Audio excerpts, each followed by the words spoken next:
It's your main man, Professor Miles, because here we are. Now you have your goal, it's quantifiable, and you have a deadline.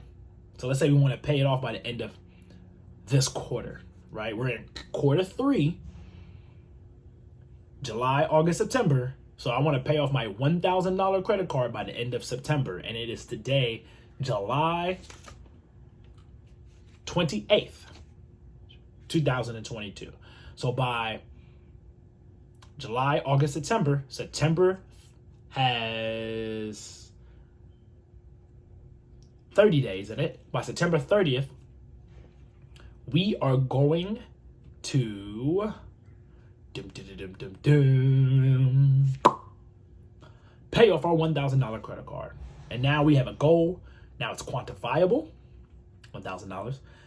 Goal, pay off the card. Quantifiable, $1,000. Deadline, September 30th, 2022. And now we need subtasks that we're going to take under that. And the subtask may be create a budget.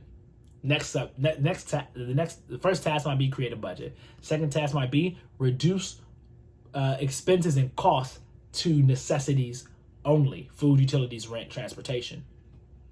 So that's what I would say are your bare necessities to live life. Everything else is optional. Fight me. Now, subtask, create a budget. Task 1, create a budget. Task 2 is going to be, what did we just say? We said we're going to create a budget, and then we're going to reduce our cost to minimum expenses. And then after we reduce our cost to minimum expenses, and I got to go, guys, I have a meeting. The next task, and these are just examples, you might have 50 tasks that you need to do. I'm just giving examples so that you have something to work off with as you're writing this down for yourself, right? That, let's say an example of a third task is going to be identify an additional $100 to throw towards the debt out of my current income. Maybe the fourth task is redo my resume, update my resume. Fifth task is apply for jobs. Sixth task is reach out to my network to identify potential part-time opportunities that will allow me to accrue new and additional income that I can therefore focus on paying on my $1,000 debt for credit. And boom, that's what, about 5-6 tasks that you can do. And you want to put deadlines on those tasks as well. Oh, I'm going to do this by this date, because we know the ultimate end date is September 30th. So you don't want to get to a point where you're like, oh my gosh, it's September 28th, and I have not updated my resume, applied for a job. I wrote it down, but I wasn't about that life in action.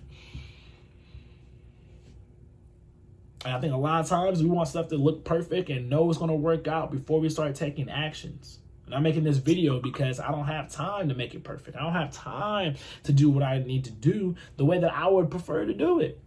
I'm a Virgo, and I act like it, So shout out to, I think, Jay Whitfield, inspiration. Makes all his videos in his car, just like holding the phone like this. And I'm like, bruh, I can do that. I don't have to have everything perfect. I just need a plan, follow the plan, and move forward. My goal was to make one video a month. Outside of making one video a month, upload it. That's it. That's the goal. It's due at the end of the month, every month. It's one video. And I just have to make it achievable for myself. Now, I want it to be a freaking star-studded Star Wars level production. I ain't got the resources, and I have a lot of tasks to accomplish for other things that I'm trying to do. But this is important to me. It's important to be able to be a service to others. It's important to be a knowledge and a resource for others. That's something I highly value, and that makes me feel whole and complete. And throughout this pandemic, it's been harder trying to connect with people and reach out and have contacts with people. So I had to identify, I care about 2 things when it comes to speaking. 1, helping people identify a strategic plan that they can actually follow and commit to so they can execute on their personal and life goals. 2, I care about encouraging students from low-income backgrounds and middle-class backgrounds to focus and concentrate on STEM, science, technology, engineering, and math, and how they can also pursue a career in tech without actually being a master of engineering or math. Gotta know something. But you don't have to be a full-on computer engineer to work in tech. You don't have to be a mathematician whiz to be in finance. You can, to be in business. Maybe to be in finance, you should be very good at math. But to be in business overall, if you haven't heard about project development and project management, those are opportunities to be in business without even having to be the finance person or the accounting person. And there's a lot of room and opportunity to still have to work with budgets and numbers. So there's so many ways and opportunities that I like to speak to people about that opens up, in my opinion, their mindset and their opportunities and really their scope and perspective about how to approach life and how to go at life. And I might not be the resource that you really need, but I might be the resource you need to get to where you need to go. You might need to go through the experience of me in order to get to the experience that you really need. And I'm cool with that. I might be seasonal for you. So in this season, I encourage you to come up with a plan for yourself to achieve your personal goals.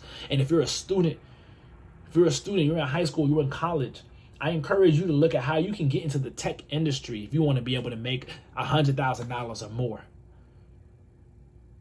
And it probably won't be your first job coming out of college that you make it at $1,000 or more. Or your first job coming out of high school if you want to go straight into it, making $100,000 or more.